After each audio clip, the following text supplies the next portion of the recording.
What bro சும்மா அந்த காலம் அந்த காலம் என்ன அந்த காலம்? அந்த காலத்தில் சூரியன் வரும்போது விளாட போனீங்க, சூரியன் மறைஞ்சதுக்கு அப்புறம் தான் வீட்டுக்கே வருவீங்க, அதானே சொல்ல போகிறீங்க? உங்கள்கிட்ட அந்த காலத்தில் ஸ்மார்ட் ஃபோன் இல்லை ப்ரோ. அப்போ தெரிஞ்சிருக்கும் 2K கிட்ட அருமை என்னான்ட்டு. ஏன் அந்த காலத்தில் ஃபேஸ்புக் தானே யூஸ் பண்ணீங்க? ஏன் இப்போ இன்ஸ்டாகிராமு, யூடியூப்பு, வாட்ஸ்அப்பு, டிண்டரு, ஸ்னாப்புன்னெலாம் யூஸ் பண்ணுறீங்க? அப்போல்லாம் நீங்கள் ஐபிஎல் பார்க்கும்போது அமைதி தானே பார்ப்பீங்க. இப்போனா பால் டாட் பண்ணாலும் இன்ஸ்டாகிராமுக்குள்ளே போகிறீங்க. ஏன் ப்ரோ? ஏன் இந்த ஞாயிற்றுக்கிழமை நீங்கள் விளையாட போகிறதே இல்லையா? விளையாட போகும்போது ஃபோனை வீட்டிலே வச்சுட்டு போவீங்க, கிரவுண்டுக்கு போவீங்க, தள்ளிக்கிட்டே இருப்பீங்க ரீல்ஸாக.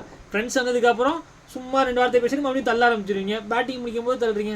அப்படி தான் ப்ரோ ஸ்மார்ட் ஃபோன் இருந்தால் அப்படி தான் பண்ண முடியும். சும்மா எங்கள்கிட்ட வந்து யாரா நீ வீட்டிலே உட்காந்துருக்க பப்ஜி விளாட்ற, ஏன் நீங்கள் பப்ஜி விளாட்லையா, ஃப்ரீ ஃபயர் விளாடுன்னு இருக்கீங்க சும்மா? ஏன் ப்ரோ சார்?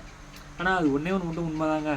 நம்ம இந்த ஃபோன் யூஸ் பண்ணும்போது நமக்கான டைமை நம்ம ஸ்பெண்ட் பண்ணுறது, அதாவது தனிமைக்கான நேரத்தை நம்ம ஸ்பெண்ட் பண்ணுறதில்ல. அதுக்காகனாச்சும் கொஞ்சம் டைம் கொடுப்போம். மேக்ஸிமம் பாத்ரூம் போகும்போது யாரும் ஃபோன் யூஸ் பண்ணாதீங்க. அப்பேற்பட்ட டைம் அந்த நேரத்தை மட்டும் தான் நம்ம இண்டிவிஜுவலாக யோசிக்க முடியும், தனிமையை உணர முடியும். அந்த நேரத்துலையும் நீங்கள் வந்து ஃபோன் யூஸ் பண்ணாதீங்க, அதை மட்டும் கொஞ்சம் தவிர்த்துடுங்க. தேங்க்யூ.